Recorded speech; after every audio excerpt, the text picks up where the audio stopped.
ఇక్కడే ఇదే నా ఇల్లాలిల్లు.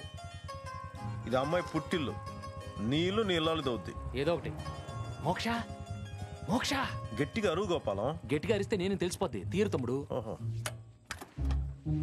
ఇలా కాదు కానీ గేట్ దూకేస్తాను. ఎత్తుగానే ఉంది. ఇది నా ఒక్కడి వల్ల కాదు కానీ తమ్ముడు ఇట్రా. ఏంటి చెప్పు. చిన్న సాయం, నువ్వు అలా చేయబడితే కాలేజ్ దూకేస్తా.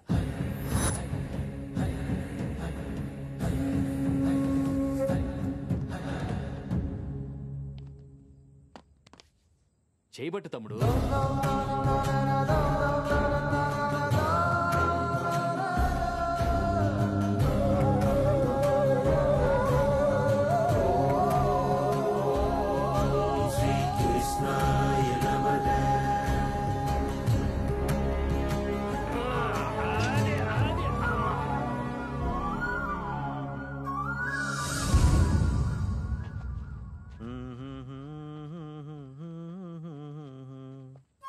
నువ్వెలా వచ్చావు?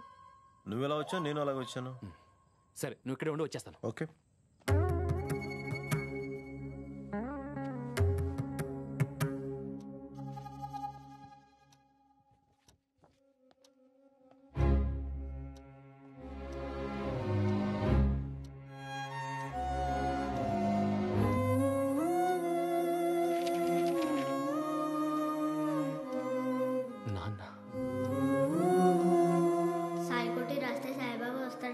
చెప్పింది డాడీ. ఎందుకు వచ్చారు?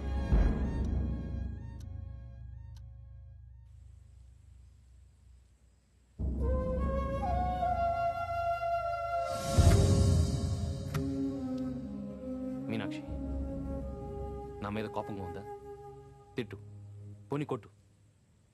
మొగుడిని కొడితే తప్పులేదని మీ భగవద్గీతలో కూడా ఉందట. ఎక్కడా? ఇక్కడ. హలో, ఇక్కడికి ఎందుకు వచ్చావా స్వామి? హెల్ప్ చేద్దామని. దేవుడు బాబని మన ఇంటి ఓనర్, నా ఇంట్లో నాకే షెల్టర్ ఇచ్చాడు. విన్నాను, ఉంటాను. ఏ, రమ్మంటే వెళ్తావేంటి? మన బాబు గురించే ఆలోచించాలి కదా. సరే, వాడి కోసమైనా కేసు వెనక్కి తీసుకోండి. ఇది మారదు. నువ్వు రా, వెళ్దాం.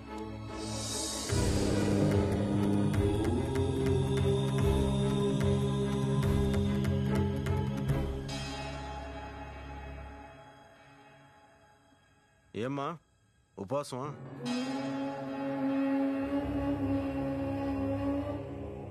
ఉపవాసం అంటే ఆకలితో ఉండటం కాదమ్మా, దేవుడికి దగ్గరగా ఉండటం. నువ్వు నీ దేవుడికి దూరంగా ఉంటున్నావు, ఇక ఆ దేవుడికి ఎలా దగ్గర అవుతావు?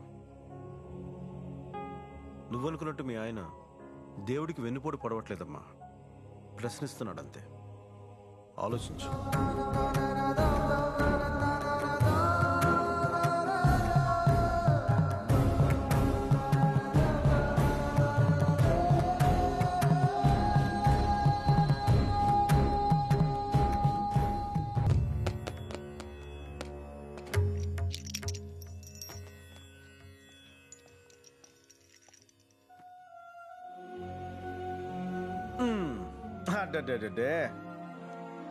మళ్ళీ మొదటికి వచ్చావు కదరా, అలా కళ్ళు మూసుకొని ఆడేస్తే ఎలా?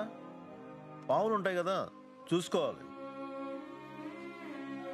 ఏంటి మిత్రమా, ఓ ఆటదామా? దేవుడితో ఆట. ఓడిపోతానని భయంగా ఉందా? ఆ ముసలాడు ఏం చేసిందని? దేవుడు అంట దేవుడు. అసలు నీకేం తెలుసా దేవుడి గురించి? మనుషులు బతుకులతో ఆడుకునేవాడు దేవుడు ఎలా అవుతాడు? సరే, నేనంటే నమ్మని తీసే. 700 మంది అభాగ్యులు ఏం చేశారు? ఆ ముసలావిడ పాప ఇంకా నమ్ముతుందే. నమ్మక ద్రోహి మీ దేవుడు. ఆ భారతంలో బామర్ది చేత బంధువులందరినీ చంపించాడు. ఈ భారతంలో ఇంతమందిని బాధలతో చంపుతున్నాడు. ఇది ధర్మం. ధర్మం ఇలాగే ఉంటుంది.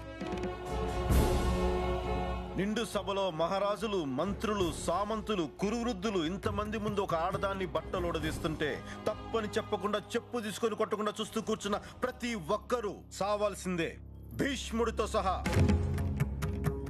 అశ్వత్థామ ఒక్కడు ప్రశ్నించాడు, ప్రతిఘటించాడు, బ్రతికిపోయాడు. అది ధర్మం. భూమి భరించాలి. భూమి మీద బాధ్యత లేనివాడు ఈ భూమి మీద బతికుండకూడదు. అదే ధర్మం. అసలు తప్పు నువ్వు చేసి దేవుణ్ణి అంటావేంటి? అయినా ఇంతమంది ఏడుపు ఎక్కడి నుంచి వచ్చిందో తెలుసా? నీ నుంచే. నీ మీద వాళ్ళు పెట్టుకున్న నమ్మకం నుంచి. నాయకుడు అంటే నమ్మించేవాడు కాదు, నడిపించేవాడు. గెలిచేవాడు కాదు, గెలిపించేవాడు. యుద్ధానికి వెళ్ళేటప్పుడు ఒక తెగింపు ఉంటేనే సరిపోదు, తెలివి ఉండాలి, తెలిసి ఉండాలి. ఇదిగో భగవద్గీత. నువ్వు దీన్ని నమ్మవని తెలుసు, కానీ నన్ను నమ్ము. భూమి మీద మొలిచిన ప్రతి ప్రశ్నకి ఇందులో సమాధానం దొరుకుతుంది. నీలో మార్పు వస్తుంది, దారి కనిపిస్తుంది.